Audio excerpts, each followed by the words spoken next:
Hari ini kita berkunjung ke ruang produksi di Cakra Media yang sedang membuat modul-modul elektronik. Semuanya dikerjakan secara manual. Kita lihat dari sini dulu. Alat yang digunakan untuk proses soldering atau untuk menyolder ada dua jenis solder. Solder biasa yang ini standar, sesuai standar. Kemudian ada solder Aten 8502D. Ini merupakan solder yang cukup bagus karena dia memiliki dua feature, yaitu solder seperti ini yang biasa kita lihat. Kemudian yang satunya hot air atau solder uap. Di gagangnya ada tombol untuk menyeting temperatur. Solder Aten 8502 ini memiliki dua buah layar display yang menginformasikan tentang suhu. Jadi si solder Aten ini bisa disetting suhunya sesuai dengan kebutuhan. Jika membutuhkan suhu yang agak lebih panas, tinggal kita naikkan. Kemudian jika untuk beberapa komponen yang agak sensitif, kita turunkan temperaturnya seperti itu. Coba Mas Jamal diperlihatkan bagaimana cara menurunkan temperatur solder ini. Apanya yang ditekan? Tombol yang mana? Tombol, oh yang itu ya? Ya, down. Tombol down ya. Coba diturunkan sampai 370 misalnya. Oke, sudah lah, cukup lah. Coba dinaikkan lagi sampai 400 lagi. Tombol yang mana untuk menaikkan? Oh yang itu. Oh ya. Up ya. Ya. Oh gitu ya. Ya. Jadi ini sangat fleksibel sehingga kita tidak perlu gonta-ganti solder sekedar untuk memilih temperatur yang cocok. Kemudian untuk part atau komponen yang digunakan, sebagian merupakan part-part deep atau yang kakinya panjang. Kemudian juga ada komponen-komponen SMD seperti ini. Ini contoh resistor tipe atau packaging 0603. Lumayan kecil. Jadi memasangnya juga harus dibantu pakai pincet ya. Ya. Kemudian ini adalah sejumlah part yang biasa kami gunakan, sering kami gunakan. Part-part ini merupakan part-part umum yang tentu saja jumlah stoknya disesuaikan dengan flow atau kebutuhan rutin kami. Ada beberapa part yang stoknya agak banyak dan ada yang hanya untuk beberapa piece saja sesuai dengan kebutuhan. Dan ini ada beberapa modul yang nampaknya sedang dikerjakan oleh Mas Jamal. Kita lihat modul apa saja. Yang ini amplifier ya, amplifier mini dengan fitur yang di custom sesuai permintaan customer. Ini menggunakan PCB double layer. Maaf sekali lagi, PCB double layer. Ada logo cakranya. PCB ini kita pesan dari, kita sebut aja nggak apa-apa ya perusahaannya, kita sebut JLC PCB. Tentu bagi mereka yang sudah familiar dengan rangkaian elektronik sudah paham di mana itu JLC PCB. Komponen yang digunakan terdiri dari komponen standar yang seperti ini, komponen kaki panjang, belang-belang gitu ya. Ini ada resistor ukuran 0,5 watt, kemudian yang agak besarnya ini yang ukuran 1 watt nampaknya. Kemudian juga ada elko dan beberapa komponen yang lazim lainnya. Dan Ini dikombin dengan komponen SMD juga. Kemungkinan ini karena pertimbangan supaya size PCB-nya tidak terlalu besar dan saving cost juga sih. Desain PCB-nya lumayan cantik. Dan yang terpenting,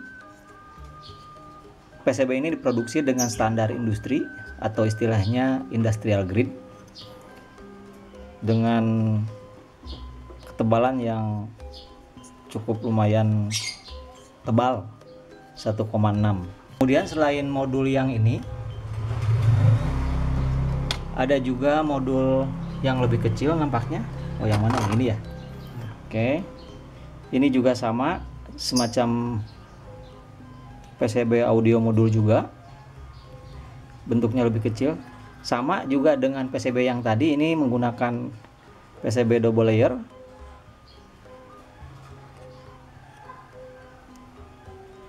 Dan ada kombinasi komponen antara komponen SMD dengan komponen DIP atau kaki panjang. Saya lebih senang menyebutnya kaki panjang. Dan tentu saja teman-teman semua sudah paham apa yang saya maksud dengan komponen kaki panjang. Oh, di sini ada alat bantu nih, perlu kita perkenalkan nih kepada para pengunjung channel kita. Ini merupakan alat bantu. Itu gimana cara kerjanya, Mas Jamal?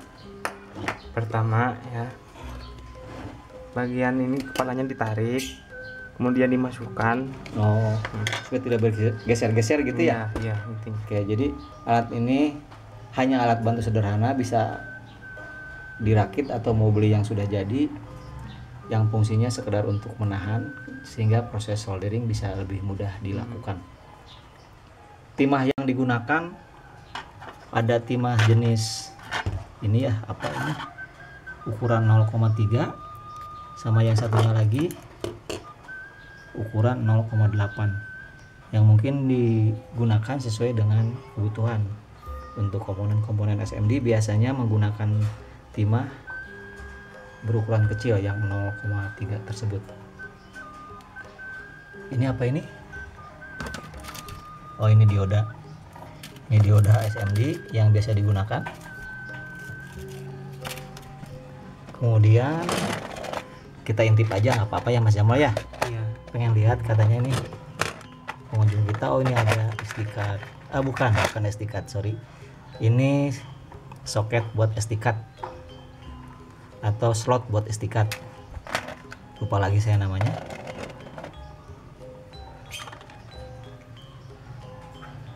Dan di sebelah sini ada apa lagi ya? Apometer. Kemudian ada apa ini? Oh, buat membersihkan solder. Di sini kita memproduksi sejumlah modul. Kita perlihatkan ini apa ini? Ini modul PC call. Fungsinya sebagai interface telepon yang ini. Kemudian yang ini apa ini? Oh, ini modul, lupa. Ini modul audio ya, USB audio yang modelnya modul. Jadi USB audio tapi tanpa ada slot USB-nya atau port USB-nya. Kemudian ada juga ini modul caller ID buat telepon. Kemudian kita bongkar-bongkar aja, nggak apa-apa, koleksi cakar media biar teman-teman tahu. Ini modul DTMF, ini pesanan juga, produk-produk prototype kayak gini. Ini sama, ada banyak sekali macam-macam. Yang pasti kita menerima dan mengerjakan pesanan modul-modul elektronik sesuai dengan kebutuhan. Jika mau menggunakan PCB double layer seperti ini kita bisa sediakan.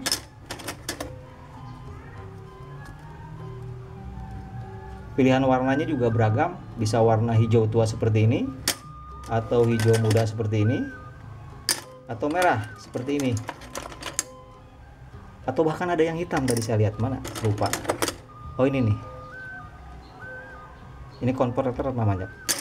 Oh ini konverter ini, bukan itu mah.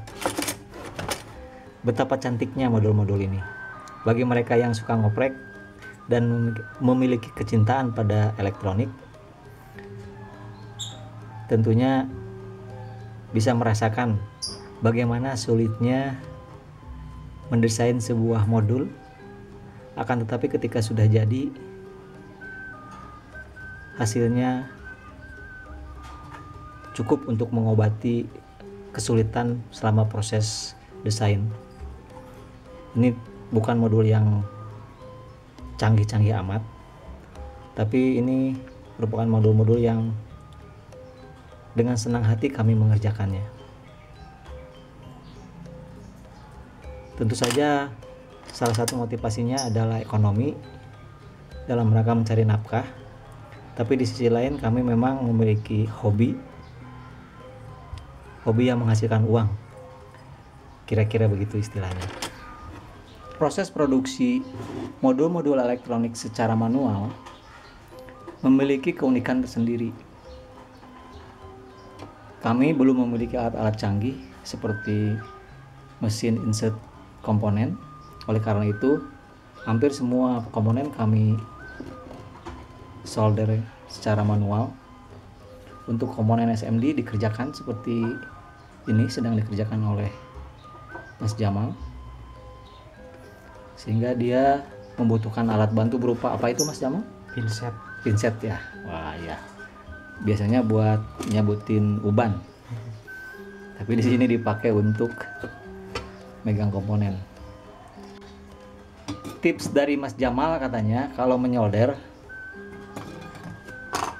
apalagi solder yang kayak gini, harus punya alat amplas, apa saya lupa namanya, tapi sejenis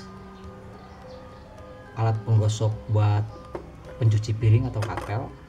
Jadi nanti kalau sudah menyolder atau sudah memasang satu part, kita gosok-gosokkan dulu ke sini, gitu, sehingga ininya menjadi bersih lagi. Jika mata soldernya bersih, maka akan lebih mudah ketika kita melakukan penyolderan. Ini mungkin tips sederhana saja, tapi siapa tahu ada di antara rekan-rekan yang belum paham, terutama mereka yang baru belajar menyolder. Gunakan alat-alat bantu agar pekerjaan Anda lebih mudah. Atau jika Anda ingin merakit sendiri, bisa membuat alat-alat bantu sendiri seperti ini. Sebenarnya ini sekali lagi alat sederhana, tapi akan sangat efektif dalam melancarkan pekerjaan. Demikian kunjungan kita sore ini ke ruang produksi di Cakra Media. Silakan dilanjutkan Mas Jamal, dan semoga sukses serta lancar.